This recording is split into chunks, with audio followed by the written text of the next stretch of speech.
Our situation. It's now been several decades since the idea of cyber-libertarianism and crypto-anarchy first entered the minds of more than a few people. Today, we see almost nothing. There are a dozen reasons for it, and they do not include that the vision was unsound or undoable. The main reason, as I see it, lies in the nature of today's man and the size of the project ahead. There are a few very active players in the crypto-anarchic and agoristic scene, people that work hard to make things happen, that spend countless hours of their time, and thousands of dollars worth of equipment and services to create a new reality, and I applaud them, because they are not the problem by the only reason why these thoughts still exist. Today we look at a world that appears to more and more people as being dysfunctional. We begin to learn that a world that is built on hierarchy after hierarchy of management, centralization of control and a constant spiral of intervention does not work in the long run. All our so-called public services are broke or at the verge of breakdown. Certainly the explanation the mainstream media and the intelligentsia espouses is that all that is due to lack of regulation,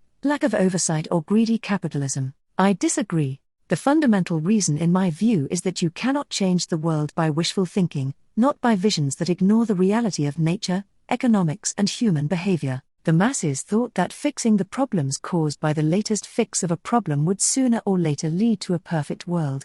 I got news for you, it does not. There is no man-made paradise to ever exist on this planet, quite the contrary, the only thing we created so far is a man-made hell for so many. Yes, mankind has achieved many things, not the smallest among them is that hunger and plagues have been largely overcome for hundreds of millions of people in the West, and they are beginning to become a much lesser problem day by day. In the developing countries, if you do not believe that, please look at the living conditions before the Industrial Revolution began. But instead of embracing this great achievement, the fat and satisfied masses of the West, those that have forgotten hunger and poverty, are spitting on the things that made this possible, like the rule of law, functional markets, relative economic freedom and things like that. Read Hernando de Soto, The Other Path or The Mystery of Capitalism by the same author, for some not too radical insight into this. Instead of embracing individualism, liberty and economic freedom, the world is turning to the next fix of self-induced problems. Instead of doing away with harmful corporatism, the call is out to create a more social world,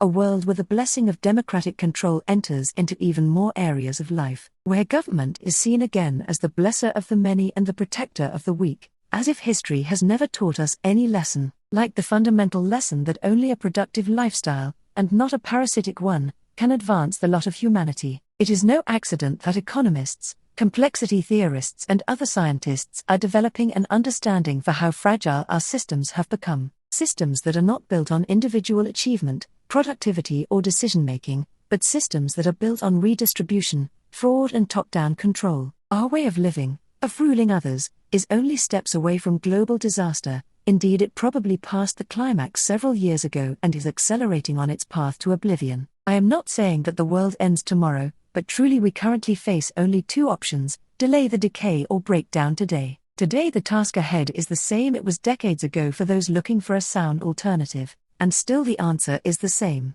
We need a more detangled world, a more free world, more decisions made by individuals, more diversity. The lessons that are shouted from the rooftops by those that want to save the planet are not applied to humans. Instead, we are living in a forced monoculture that is just another bug away from ecologic collapse, and grassroots action is most of the time just an illusion. In the end, it is all about telling the rulers from below to adapt new rules for all. The problem is the for all, the monoculture of activity, rules, thoughts. We need diversity. We need competition for the best ideas while tolerating those that are inferior. The alternative, the fix, is not more of the same. It is a radical change of thought. It is true tolerance, true liberty, individualism, not collectivism. It is a world that operates on two simple rules: don't do unto others what you don't want done unto yourself, and leave each other alone unless you are asked to the contrary. Yes, it is about leaving each other alone, not intruding on their every thought, action and word as if the pure existence of another gives you permission to mess with it. But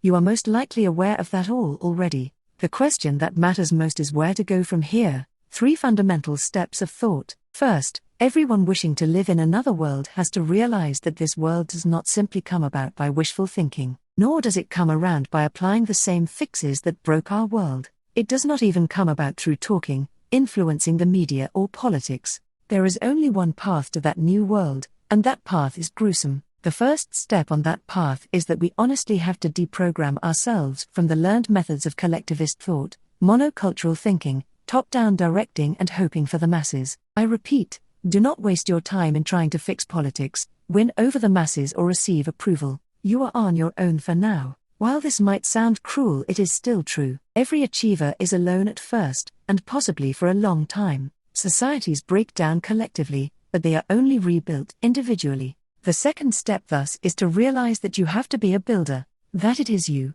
as a person, as an individual, that really needs to take action. There is no one you can or should wait for, nor is there a blueprint that you just have to give to the architects of the future. Read carefully. If you do not act, nothing will be. If you do not implement your dreams, if you do not work for your goals, they will never come true, and even if they would, you would have no say in them, you would not own them. You would just be a free rider, and we despise free riders. The third step is cooperation and competition. One of the biggest inventions of mankind was the division of labor and the competitive market. I will not bore you with details since others have written about these things more eloquently, but let me make something very clear here. Neither cooperation nor competition works by sitting around idly. To compete, you have to create first. To cooperate, you have to have something to offer as a bargain. There is neither cooperation nor competition for those that do not produce first. You cannot sit around waiting for the market to fulfill your dreams and come up with the solutions for your problems.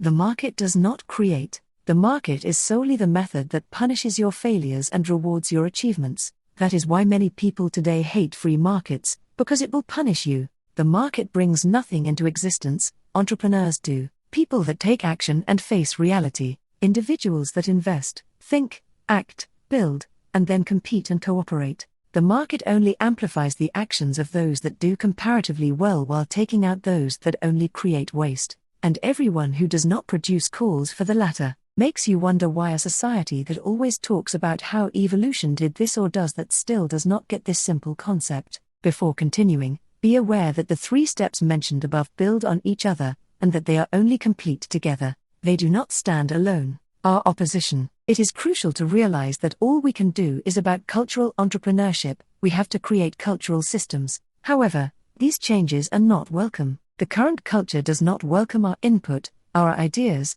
our work. It opposes everything we stand for. The current culture is that of the masses, of redistribution, of control, of majority approval. It gives security through numbers, of being the same within limits. All we do is perceived as a fatal threat to its structure. Maybe you think that I grossly exaggerate here. If you do, simply present the ideas of crypto-anarchy or even radical individualism to your peer group. Opposition to contemporary culture comes with several consequences. First, it means that developing the current state of affairs into a new society would be a very energy-consuming and unlikely thing to accomplish. It makes much more sense to develop our society independently from what exists. Second, we have no chance for mass approval before we have already outcompeted the current systems of the world, and even then mass approval is not a goal that is worth achieving in itself. Third, the competition with the dominant culture comes with great risks. We will be, and are already, met with every resistance available. We are not welcome. We are enemies, and treated accordingly. This includes that those that defend the current systems of the world will take any action they see necessary, or even useful, to destroy us. From this come 2 lessons I personally have learned the very hard way and taken to heart since then. Being active as a cultural entrepreneur that seeks to build a competing way of life comes with personal risks. It is smart to take reasonable security measures. We should not be naive and trust in the goodness of the hearts of our competition, nor should we lock ourselves into little castles and become ineffective. One can win a battle in 2 ways: overpower the enemy in battle or scare him into submission and burn all his resources. We can defend ourselves against being overpowered with good security on our end, but we should never take it so far that we are scared away, our resources burnt or our troops immobilized. Cultural conflict comes with risks, even with the risk of personal harm. If you are not aware of that, or not willing to take these risks, please, just leave us alone. You are not an ally then, but just another risk for us to take and another sink for our energies better spent on productive action. And,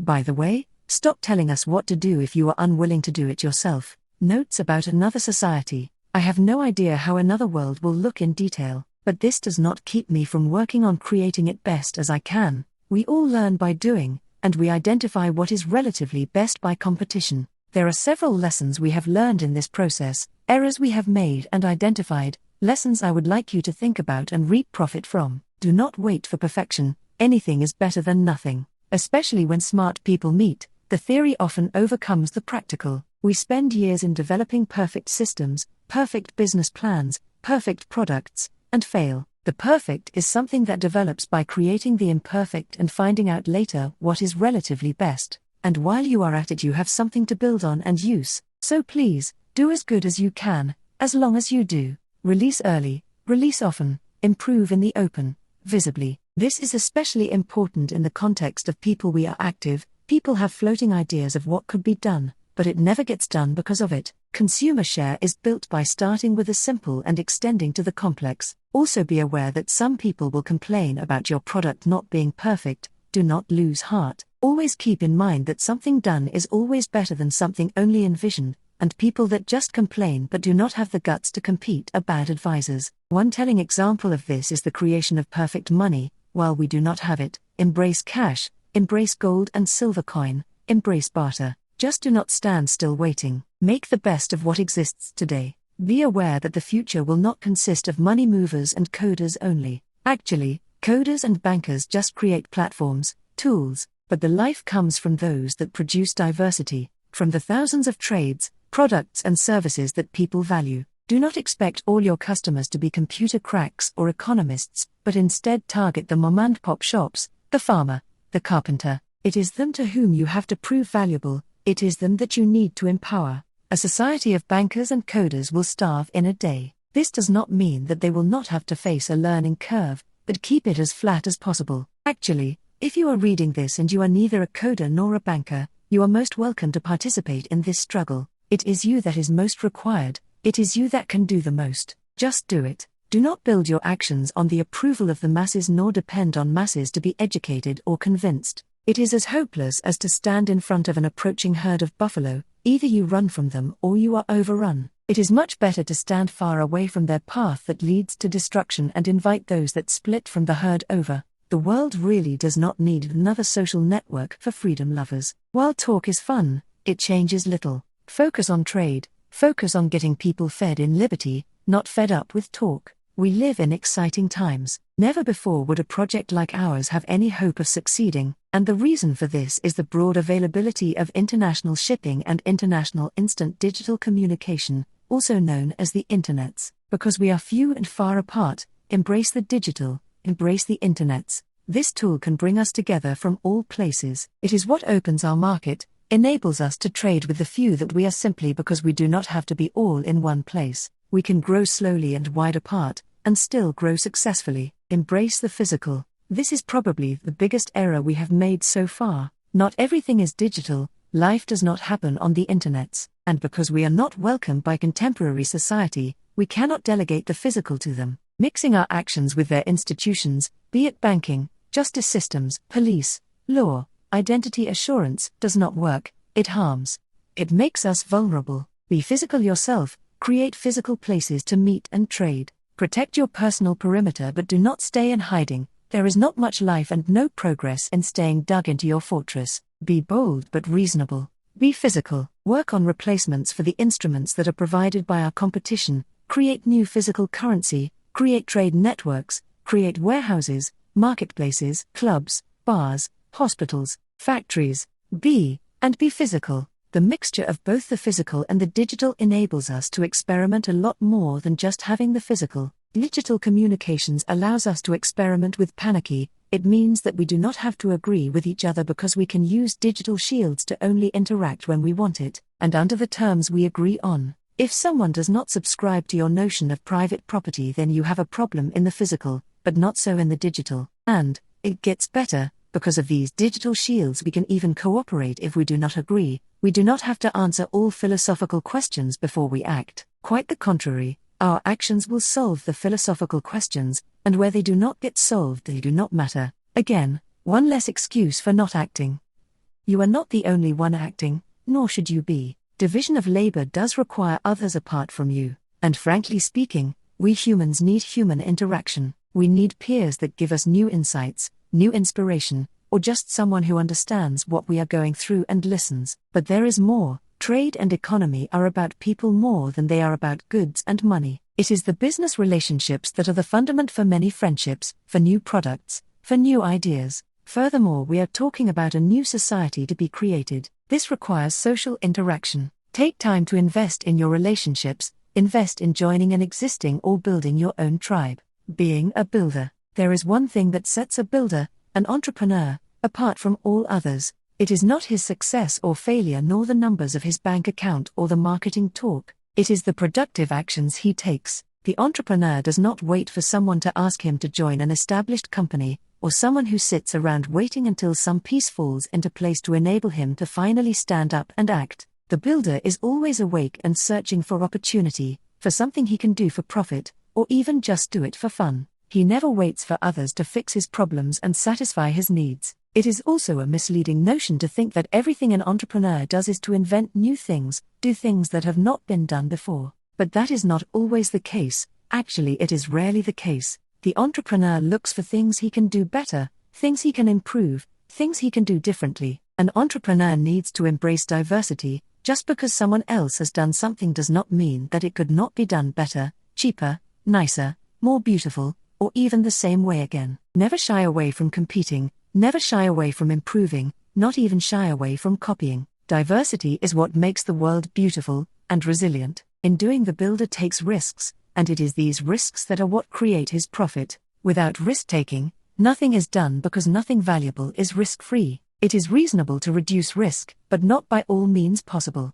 Do not freeze into inaction because you could lose. One of these risks is competition, or actually being overcome by competition. Embrace this risk. Do not try to kill or control competition. Maybe you can cooperate, maybe you will lose, maybe you win. Never give up or cooperate just because you shirk away from conflict and risk. It is about creating the better things. Competition helps us to find out what really is best. The society we work for comes with a learning curve, most precisely in the tools of defense we have to use and in unlearning some of the harmful ways of doing business that we are used to from the current society we live in. There are things you have to learn, like how to use encrypted communication, how to use anonymous networks, how to communicate via instant messaging or chat networks like IRC. It will also require you to learn things like making a deal without being able to call the police or how to enforce a contract without violence at your disposal. Self-reliance and resilience demand skills. You need to learn them. There is no way around it.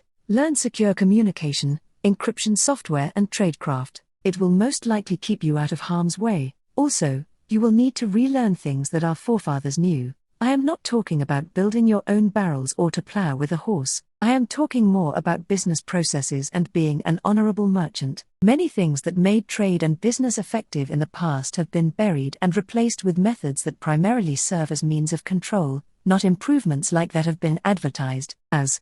Did I mention that many of these methods are less costly and time-consuming than what we have to use today? You need to invest time in learning and building in and for the new society. It will not come easy or fast. It is a process and you start from the bottom. Take your time to build relationships with others in the underground economy. Take time to talk with people on the various chat networks and forums around. Just make sure you look for the practical stuff, the useful stuff. Do not get held up in philosophical discussions. Also, invest in people. Talk can never replace action. To learn and to build business relationships, you need to do business. This is especially important in our world. Start with small deals, listen in for reputation and warning, but weight them carefully. Even we have crooks amongst us. Invest in your reputation by making good deals and keeping your word. For this you have to act, you have to deal, you have to take risks. All this said, you will probably still have this nagging feeling somewhere around the area where your heart and stomach are located.